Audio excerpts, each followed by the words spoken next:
Hey, Melissa. Hope you're doing well. I have been missing you and missing seeing you in person, but I hope is going okay. I hope everything with your family is going okay. And I can't wait to be back with you in person sooner rather than later. So here is going to be this week's circuit workout for you. Again, it's full body. Do as many rounds as you can of this or as you want of this. I would definitely see if you can get in 3, but if you can get more like 4 or 5 in, if you're feeling really good one day, then that's great as well. So I'm going to go ahead and start you off here with a single arm renegade row, but we're going to do it with a modified plank. So we're going to grab your heaviest weight that you have. I think you said that those were 8-pounders, and we're going to set up like we would be doing a modified plank. So we're gonna get in modified plank position, and we're gonna be on our knees, and we're gonna shift our weight forward, almost like we would be doing a high plank like this, making sure that the core stays nice and strong and the bottom is not piked up. So we're not tabletop. Our hips are down, but they're not too low to where we're feeling any pressure in that lower back.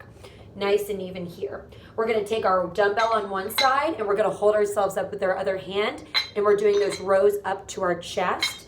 So we're going to bring that dumbbell all the way up, coming straight up to the chest, right under the armpit, and coming down nice and slow. So we're going to do 1, 2, 3, and we're going to end up doing 10 of them on one side, keeping that elbow close in towards your body.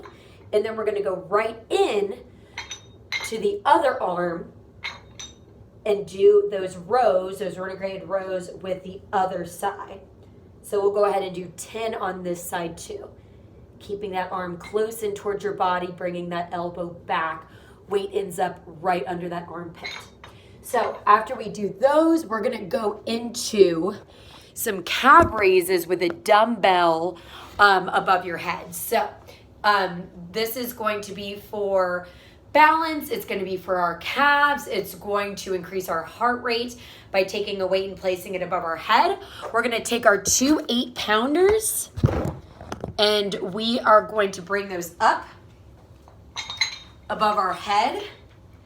And then what we're going to do is we are going to spread out our legs. I'll bring you on the ground so you can see. Spread out the legs, almost like sumo squat position. And we're going to be coming up on our heels and really focusing on tensing up those calf muscles. So coming up, holding it for a second, and then back down nice and slow. All right, so 1, 2, 3, and all the while you're doing those calf raises, our dumbbells are just going to be right above our head, and we're holding them like this, close to our head, right above us, making sure that we're staying nice and balanced and trying to go nice and slow on those calf raises. All right, so we're gonna go ahead and do 15 reps of those. And then after that, the next movement is we're going into a kneeling squat. So on this one, of course, you wanna make sure that you have a nice soft surface to start out on, because you will start kneeling and you wanna protect the knees as much as you can. This move will definitely get your heart rate up, and it is pretty challenging on your quads. So we're going to start, of course, in a kneeling position here, and then we're going to end the movement in a low squat. We're going to stay low to the ground, and we're never going to fully extend the legs on the squat. That will keep the emphasis pretty much on the muscles the entire time. So you can clasp the hands here. What I'm going to do is 1 foot out, 1 foot out. And then once I get in that squat, I'm going to come back down to that kneel. And so I'm going to come up on the other side now, here, back up, then down. Taking that other leg, put up, making sure that I'm sitting back in my hips. The weight is back in my heels, almost like I'm sitting in a chair. I'll let you have a side view here, so back down, coming back up, and back up. Wonderful. And then we'll go ahead and try 10 of these So 5 on each side. You'll definitely feel that burn within your quads by the end of it. The next thing that we're going to be doing here is going to be a cross punch with our dumbbells. And I encourage you again, if you do have those 8s on hand, we're going to use those heavier weighted dumbbells to do our cross punches. So we're going to take them here, and we're also going to implement another little squatting movement. This is going to just be with the momentum of the cross punches.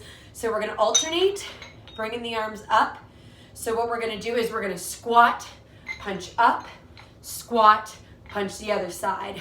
Notice that here, I'm twisting my palms downward as I'm punching out and then curling them back in to where my palms are facing each other.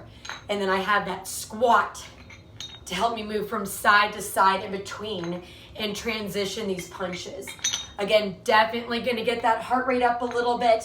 And you'll mostly feel that one in the shoulders as well. You'll feel it in the quads because you do have the squat component.